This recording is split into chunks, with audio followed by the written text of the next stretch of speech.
Look at all this loot! DJ, none for you!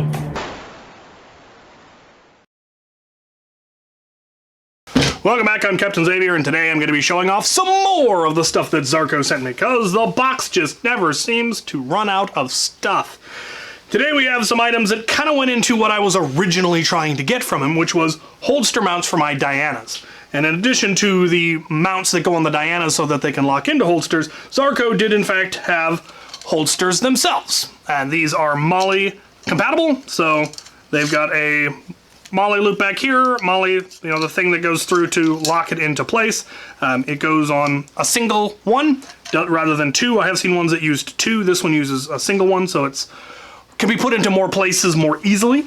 It also has the similar feature to the Lotus system in that if you loosen this screw in the middle, it is adjustable and will lock into a variety of angles depending on which way you want to have it oriented. You could have it completely sideways, you could have it a 45-degree angle, just a slight angle back, whichever you want. So like if you're mounting something on your back and you wanted it to be over one of your shoulders, you could hook it on this way, so it'd be sticking out over your shoulder and you could pull it up and away, which is a little bit more natural feeling.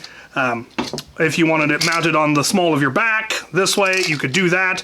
If you wanted something on your chest at like a 45 that you can then reach across to cross pull on your chest rig, lots and lots of different options for how you could attach a blaster to Molly using those. He also has just a standard universal holster mount, which you can glue or you can screw. I prefer screws, though depending on what blaster you're putting it on and where you're trying to mount it, you might not want to put screw holes in it because it might go into your plunger tube or get in the way of your pusher or whatever.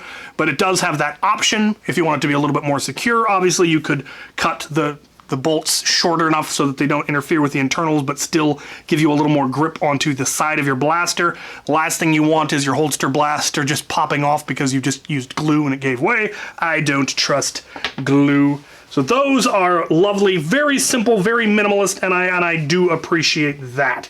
But with the option of rotation is really, really cool. So those are there. And then the final item we have for today are these, which is, well, as you can tell, a end strike attachment point of sorts. But these solve a problem where Dart Zone was so close to getting it right and then somehow missed at the very end. In the Mark 1.1, it, instead of having a buffer tube, has a standard end strike attachment point held on with 4 screws there. So we're going to take those out. Might need to switch to a smaller screwdriver. And with that off, you can now access the quick release on the spring by taking out one more screw.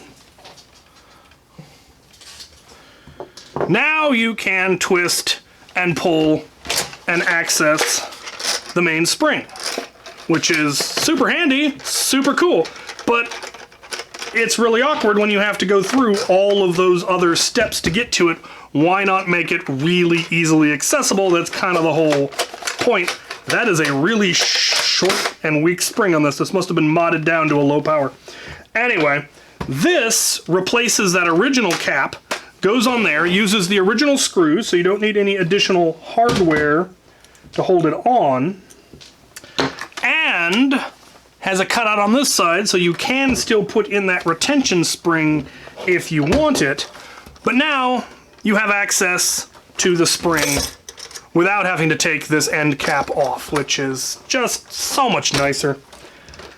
Really surprised Out of Darts didn't do that, or Dart Zone didn't do it. Did I say Out of Darts earlier? I probably did. Really surprised Dart Zone didn't do it that way from the get-go. They're usually pretty good about that kind of design, but that solves that problem. Now you have much easier access, and it's even a little bit tighter, which makes the stock a little bit more snug. Yeah, this one was definitely modified for extreme low power. But there you have it. So if you have a Mark 1.1, they were recently on sale on Amazon, I believe. I think I picked up a second one on that sale. That'll make it a little easier if you're going to be swapping the spring a lot. So check that out. Links to all of this will of course be down in the description. Zaurko blasters on Etsy. If you're looking for stuff, they've got so much stuff. Even with all the stuff they sent me, they still have a lot of stuff that I didn't get because either I didn't have the blaster, or I just didn't have a use for the part, or I simply felt bad asking for any more stuff. They have sent me so much cool stuff. I will have one more video on the final items that they sent me, and then I will move on to other things. Check them out, and thank you for watching.